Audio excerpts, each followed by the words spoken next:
सोनम का कातिलाना जुनून, हनीमून पर पति का खून, पति नहीं चाहिए था हमराज, खुल गया राजा की हत्या का राज।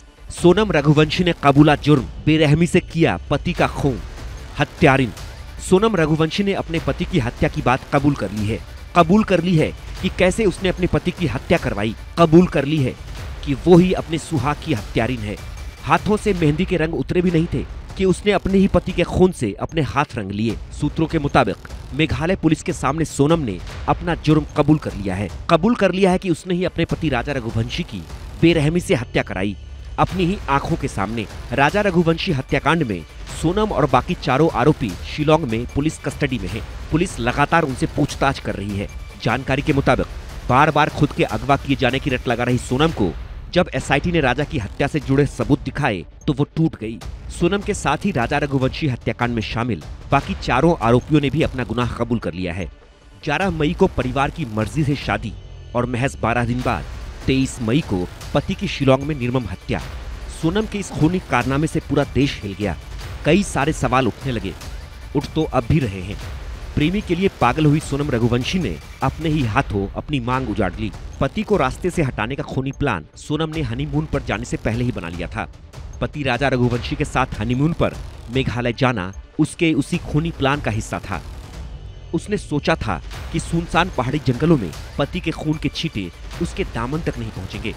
वो खुद की किडनैपिंग की कहानी बुनेगी और बेदाग निकल जाएगी। सोनम भूल गई थी कि कर्मों का फल इसी जन्म में भुगतना पड़ता है। प्रेमी राज के साथ मिलकर पति को रास्ते से हटाने की जो साजिश सोनम ने रची थी वो राजा की हत्या के 2 हफ्तों में ही सुलझती दिख रही है। अपने ही सनम पर जानलेवा सितम ढाने वाली सोनम का एक एक राज पर्दाफाश हो चुका है। हनीमून पर शिलोंग गए न्यूली मैरिड कपल में से पति की हत्या और पत्नी लापता।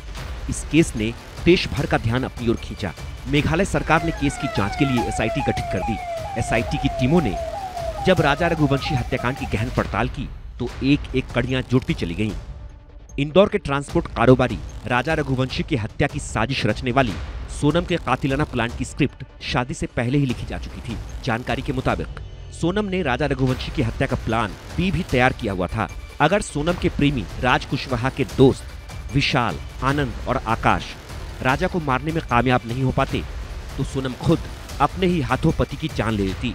प्लान बी के तहत सोनम ने ठान लिया था कि सेल्फी लेने के बहाने राजा को खाई में धक्का देकर उसे मौत के घाट उतार देगी। इतना ही नहीं, राज खुलने पर उसने अपने प्रेमी राज के साथ नेपाल भागने का भी प्लान तैयार किया हुआ था। कोई रोज नहीं, अरे कोई हमने भी 60 साल की उम्र निकाल ली, ऐसे बेन मान लेते हैं, हर किसी को बेन बना लेते हैं। मैं आपके घर से क्या आप मेरे रिश्तेदार हो गए क्या? मांगने इन्होंने बहुत मेघालय को बदनाम करा है, वो बदनाम करा है। जबकि वो तो नहीं अंडरग्राउंड काम कर रहे थे। मेघालय की पुलिस लेके इंदौर, मेघालय की पुलिस लेके इंदौर आई है। और ये इंदौर आई ना, ये पहले इंदौर आ चुकी, 2 दिन यहाँ रह चुकी है। इसकी लड़ाती रही किराए के मकान में। रातों रात वो क्या दिन में सफर नहीं करती, रात में सफर करती थी। ये कि दिन में कोई पहचान लेगा।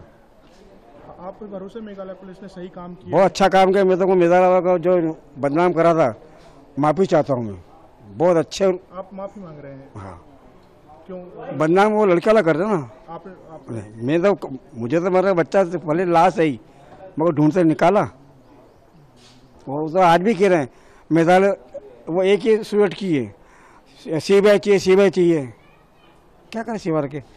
मेरा बच्चा तो मरा वाला दिया, तेरी छोरी आज जिंदा है। वो तो इसके वो केस बंद हो जाएगा, फिर वो शादी करेगी उससे ही। आप क्या मांग करते हैं? इनको तो पिता है, इनको तो फांसी की सजा। पहले तो पूरी इंक्वायरी अभी होगी, इसमें और भी पकड़ाएंगे और भी। जानकारी ये भी मिल रही है कि सोनम राजा रघुवंशी से शादी ही नहीं करना चाहती थी।